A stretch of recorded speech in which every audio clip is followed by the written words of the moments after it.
grâce à l'Éternel. Je chanterai et célébrerai son nom. En toutes circonstances, je rends grâce à l'Éternel. Je chanterai et célébrerai son nom. Éternel, je trouve tu le fus, que jamais je ne sois confondu. Délivre-moi dans justice, ô Dieu. Délivre-moi dans ta justice, ô Dieu. Délivre-moi dans ta justice, ô Dieu. Incline-moi ton oreille et secours-moi. Tu es pour moi un rocher protecteur, où je trouve le repos, où je trouve le repos, où je trouve le repos. Mon rocher, tu es ma forteresse, tu es mon espoir, tu es ma victoire. À cause de ton nom, tu nous conduiras. À cause de ton nom, tu nous conduiras. À cause de ton nom, tu nous conduiras. À cause de ton nom, Papa, tu nous conduiras. Délivre-moi dans ta justice, ô Dieu. Délivre-moi dans ta justice, ô Dieu. Délivre-moi dans ta justice, ô Dieu. Délivre-moi dans ta justice, ô Dieu. Alléluia. Ce nom vient du ciel. Ce nom fait des merveilles. Ce nom c'est Jésus. Il y a un nom. Ce nom vient du ciel. Ce nom fait des merveilles. Ce nom c'est Jésus. En ce nom, les aveugles voient. En ce nom, les lépreux sont purs. En ce nom, les boîtes marchent. Ce nom c'est Jésus. À ce nom, les aveugles voient. En ce nom, les lépreux sont purs. En ce nom, les boîtes marchent. Ce nom c'est Jésus. C'est Jésus. Ce nom c'est Jésus. Ce nom c'est Jésus. Ce nom c'est Jésus. Ce nom c'est Jésus. Ce nom c'est Jésus. Ce nom c'est Jésus. Ce nom c'est Jésus. Ce nom c'est Jésus. Ce nom c'est Jésus. Ce nom c'est Jésus.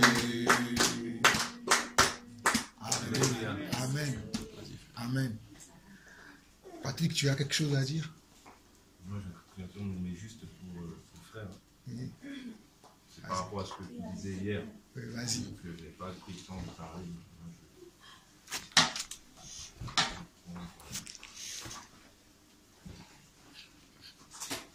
Job.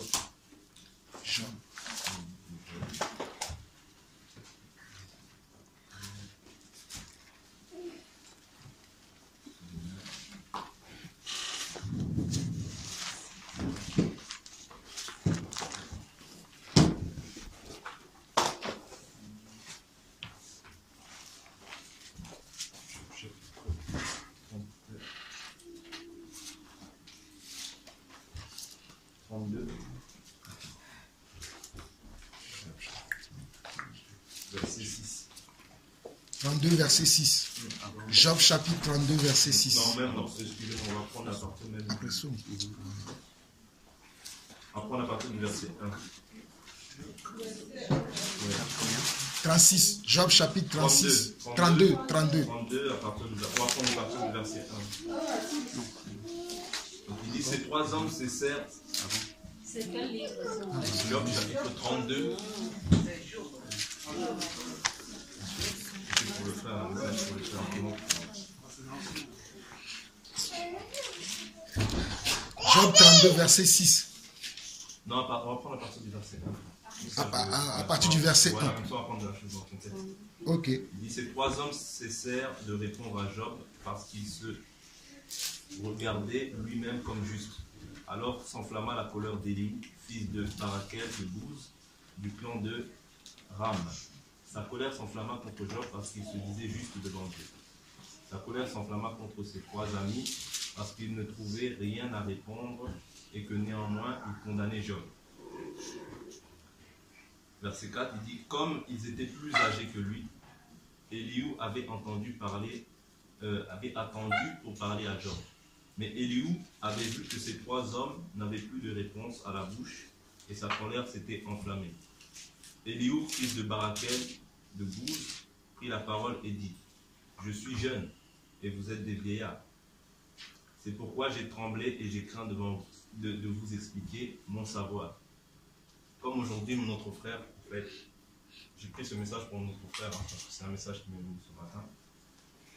Notre frère aujourd'hui autour de vous, peut-être est plus jeune que la plupart d'entre vous, tous ici.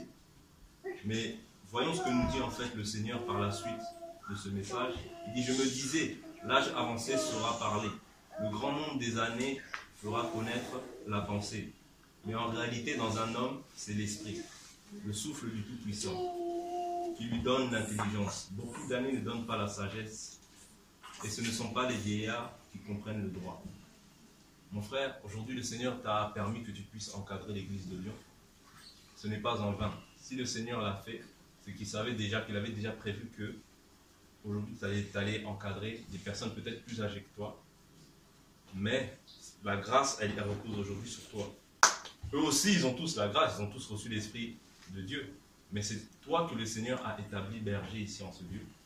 Et moi, c'est un message simplement pour te fortifier, pour t'encourager. Amen. Parce que ta grâce, elle est palpable. Ça se voit. Quand tu parles, on voit que tu es appelé pour ça. Ça se voit que tu es appelé pour ça. Et en fait, c'était vraiment pour t'encourager et pour vraiment signaler à l'église de Lyon que vraiment, épaulez-le, soutenez-le, mettez-le en prière. Parce que c'est pas facile d'encadrer des hommes ou des femmes. C'est pas facile d'avoir la tâche qu'il a là. C'est difficile. Parce que Dieu peut t'élever, mais si tu ne prends pas garde, peut-être que devant toi, il y a une épée qui t'attend. Parce que le chemin du Seigneur, c'est bien, mais c'est un chemin glissant. C'est un chemin glissant. Donc il faut vraiment beaucoup l'épauler. Et non pas le prendre de haut, et non pas le mépriser.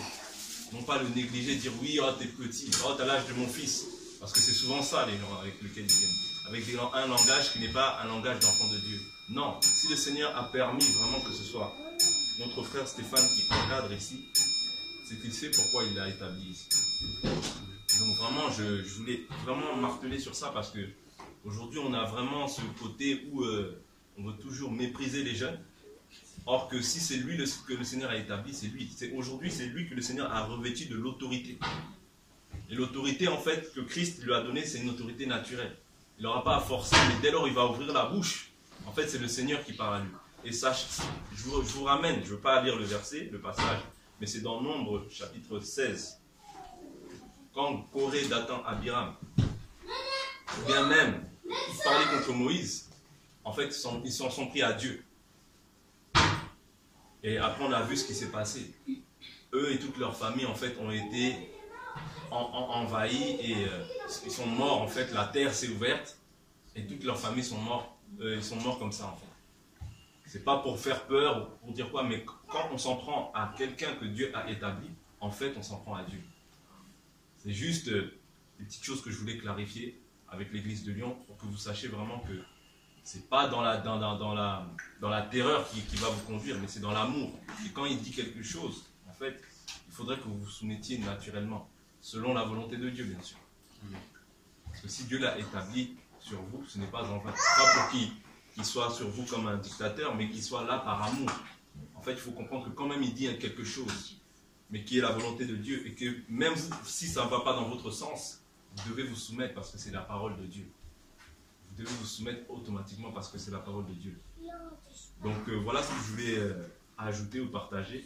J'avais aussi le passage de Jérémie, mais ça parle à peu près de la même chose. Ça parle à peu près de la même chose. Quand Jérémie disait oui, je suis jeune, Seigneur, je ne pourrais pas faire cette tâche. Le Seigneur lui a dit, je t'avais déjà élu prophète pour les nations. Donc mon frère, Dieu t'avait déjà destiné ou prédestiné à être ce que tu es. Ne t'étonne pas de ce que tu es aujourd'hui, mais prends courage. Fortifie-toi et prends courage. Reste dans la présence de Dieu, médite la parole nuit et jour selon Josué 1:8. Reste dans la présence de Dieu et ta femme aussi qui est là, vraiment qu'elle soit une aide semblable. Sois une aide semblable pour lui.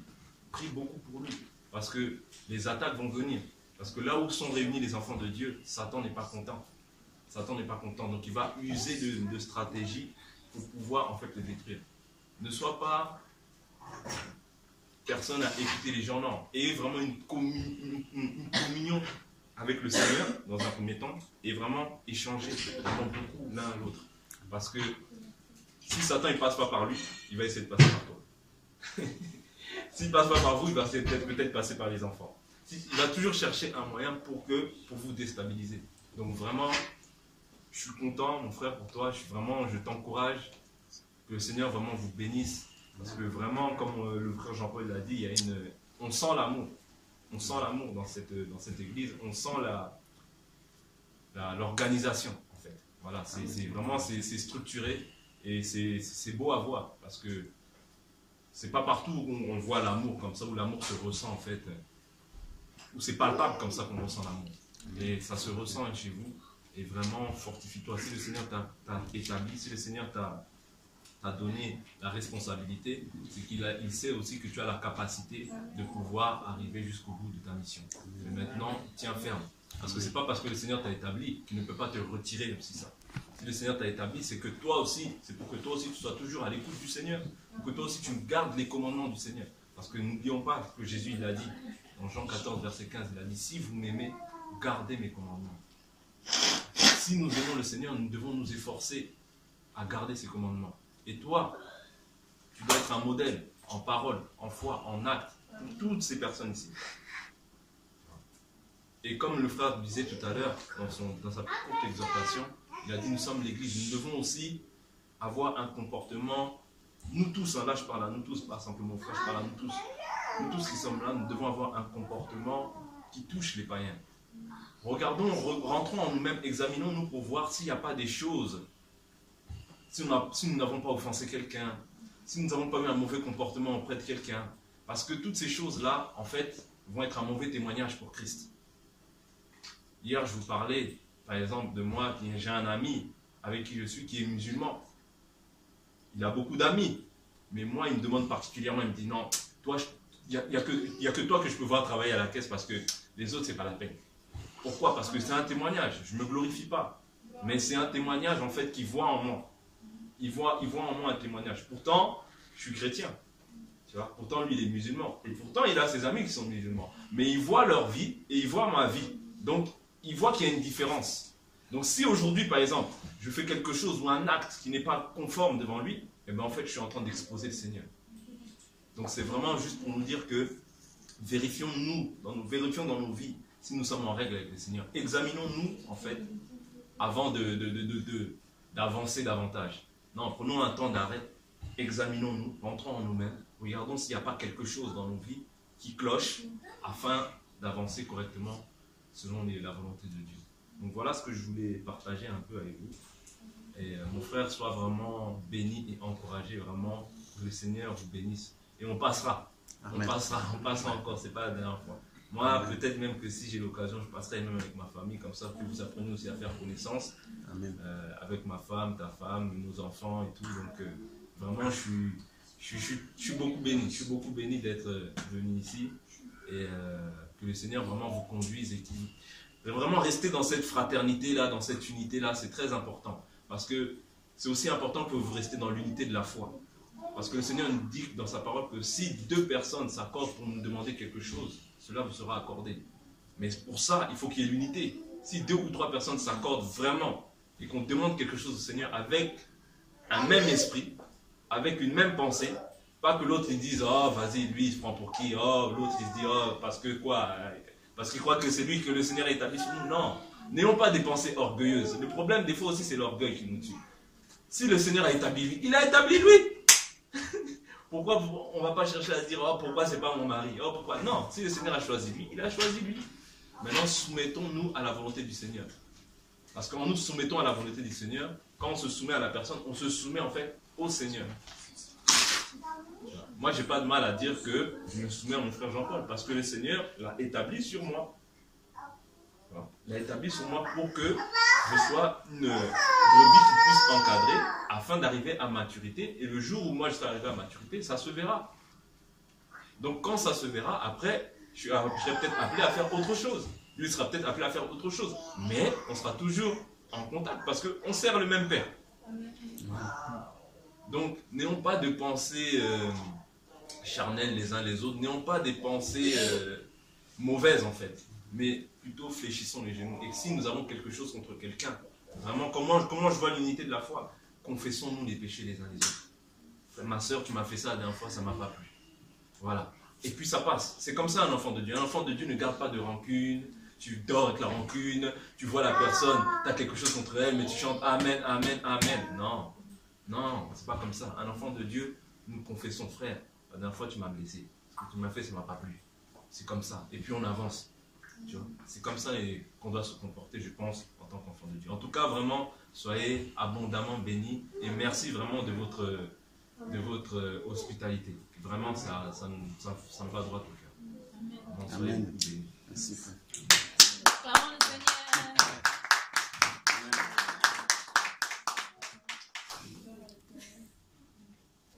Suite à cette parole, je ressens vraiment le besoin de prier à l'exhortation. Éternel notre Dieu et notre Créateur, nous venons encore humblement auprès de ton trône de gloire, te bénir, te dire merci. Merci pour notre frère que tu as établi, Seigneur, au milieu de nous. Père, comme tous les jours, comme tout le temps, nous le remettons encore entre tes mains. Et nous te demandons pardon, Seigneur, si d'une manière quelconque nous lui avons manqué de respect, d'honneur, d'obéissance, c'est en toi que nous l'avons fait, Seigneur. Si tu l'as établi, Seigneur, qui peut réduire en ayant ce que tu as établi? Qui peut rabaisser celui que tu as élevé? Père, que ta volonté pleine s'accomplisse dans sa vie. Et nous le bénissons de toute bénédiction spirituelle. Amen. Nous te prions, Seigneur, d'ouvrir notre sagesse, notre intelligence par rapport à cette parole qui vient de sortir de la bouche de notre frère venant de toi. Seigneur, que nous puissions comprendre la profondeur. Et s'il y a quelque orgueil que ce soit en nous, pas en notre frère, Stéphane, mais en nous, Seigneur, qui l'écoutons. Viens nous le montrer, nous le révéler, brise-le, Seigneur, nous t'en supplions. C'est toi qui nous as fait et nous t'appartenons. Tu es le potier, nous sommes la Jules. Alléluia. Seigneur, nous voulons que ta volonté plénière s'accomplisse au milieu de nous. Comme il nous a toujours dit, Seigneur, notre frère Stéphane, tu ne l'as pas établi pour la quantité, mais pour la qualité. Et nous voulons vraiment, Seigneur, être cette qualité qualité que tu veux. Père, que ta volonté s'accomplisse dans sa vie, afin qu'il le reçoive et qu'il nous le déverse à nous qui l'écoutons. Donne-nous la sagesse à nous qui l'écoutons, Seigneur. Oui, même si ce qu'il dit ne va pas dans notre sens, nous devons nous rallier en soumission à toi. Père, viens nous doter de ta sagesse et de ton intelligence, afin que nous puissions honorer ton serviteur pour ta gloire. Au nom de notre Seigneur et Sauveur Jésus-Christ. Amen. Amen. Bon, moi, je suis beaucoup touché. J'ai même plus envie de partager.